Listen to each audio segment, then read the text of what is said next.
Let me give y'all some background. For those who, I think you got the most pertinent information in the last post, but for the history, as far as I know, the milk thing started with Homelander. For those who don't know, Homelander is one of the antagonists in a show called The Boys. He is the main antagonist, and he's basically an evil Superman. That's kind of how he's portrayed in the show, and he is the leader of all the superheroes in the show, and he is an avowed white supremacist in the show. He drinks a lot of milk. It's his thing. He's got like a milk fetish.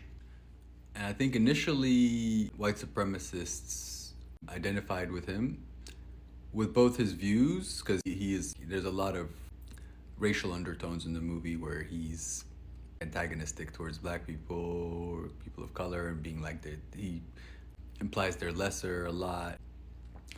So they identified with him initially, and he's also a big source of memes and stuff on the right, in right-wing Twitter, in the right-wing Twitter sphere.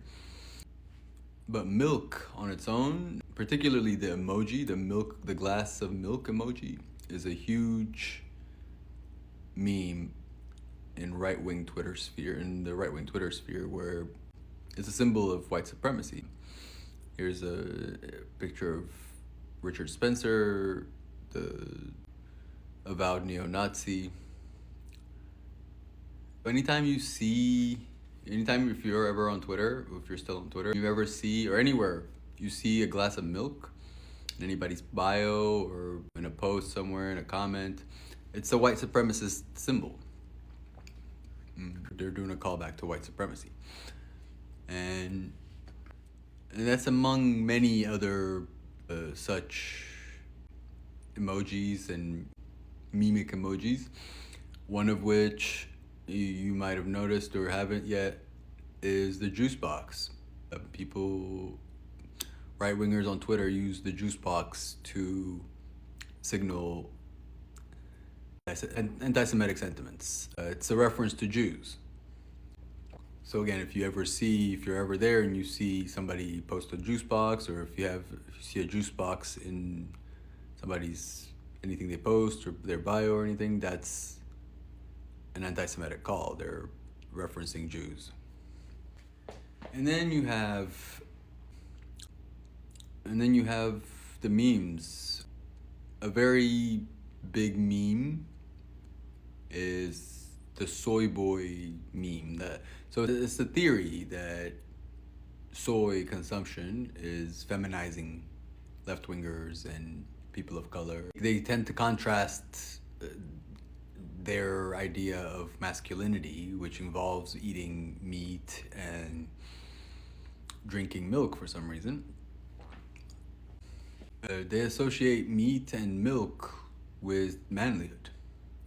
So their theory is that right-wingers are more manly because they eat meat and drink milk. But also there's the racial component, which is the lactose intolerance being a genetic weakness. So this, alongside other theories on racial science, so they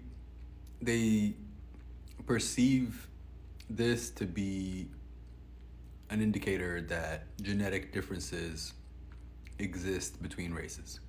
So they imply that milk consumption, the ability to digest milk, and they also say like IQ, and they have like physical phenotypal differences that they attribute to the genetic difference in races.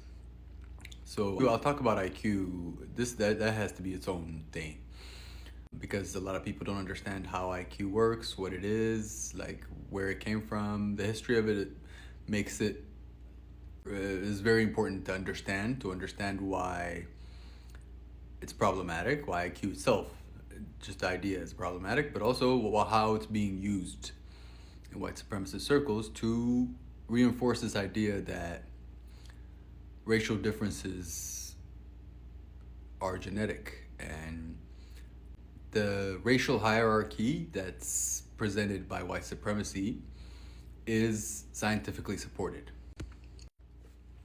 Of course, in reality, this is just new age phrenology. The science of the science that was employed in the 20th century to 20th and 19th century to justify subjugation of black and brown people through the idea that we had phenotypal differences that manifested in mental and psychological acuity. And I feel like everybody should know what phrenology is. It's the study of the shape of a person's skull. It was used to justify, slavery and genocide and all the things that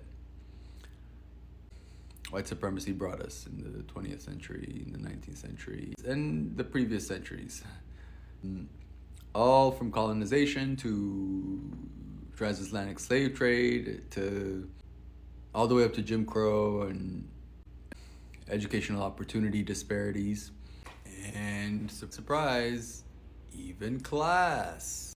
Even amongst the Europeans, there was a difference amongst the classes based on their skull shape. And again, masculinity and femininity is a big way of delineating who is worthy of society, who is worthy of.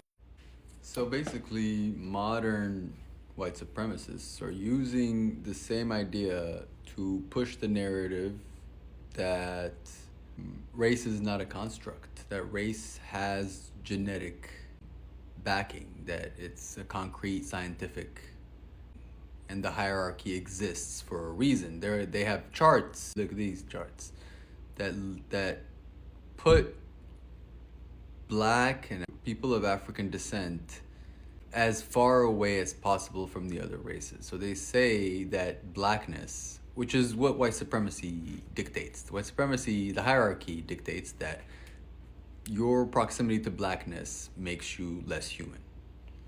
So that's the idea that they're trying to normalize.